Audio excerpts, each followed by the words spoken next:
जय हिंद दोस्तों, हमारे YouTube चैनल में स्वागत है। आज के इस वीडियो में जानेंगे इस तरह का सवाल का सलूशन कैसे किया जाता है। यहाँ पर आपको बता दे, इस तरह का सवाल का सलूशन 99% लोग गलत बनाते हैं।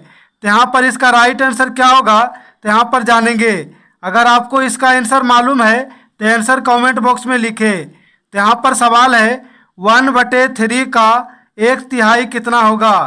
तो इस सवाल को 99% लोग नहीं जानते होंगे। तो यहाँ पर चलिए बौद्धमस के नियम के अनुसार इस सवाल को बनाएंगे। तो यहाँ पर बौद्धमस का नियम क्या कहता है, BODMAS।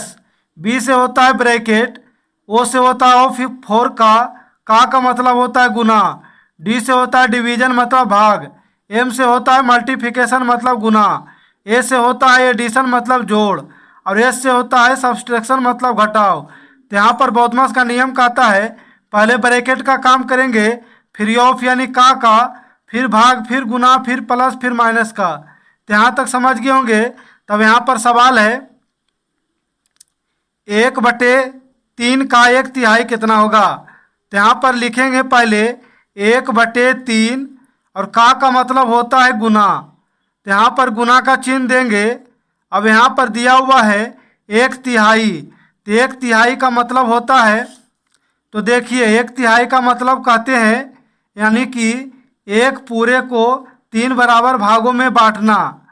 तो नहीं समझे, 1/3 का मतलब होता है एक पूरे को 3 बराबर भागों में से एक भाग होता है। जैसे एग्जाम्पल के लिए लेते हैं, ये है 3 भाग। तो 1/3 का मतलब होता है एक पूरे को 3 बराबर भागों में से एक भाग होता है 1/3। तो इसको बोला जाता है 1/3। इसी तरह से अगर आपको पूछे 1/4, तो 1/4 कहते हैं 1/4। तो यहाँ पर समझ गए होंगे। अब यहाँ पर लिखेंगे 1/3 का मतलब 1/3।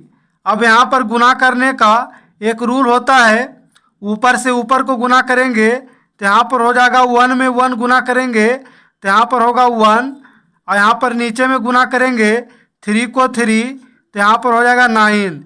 यानी कि इसका राइट आंसर कितना हो जाएगा, तो यहाँ पर हो जाएगा 1/9। तो आई होप आपको समझ में आया होगा। वीडियो अच्छा लगे तो चैनल को लाइक शेयर सब्सक्राइब करें।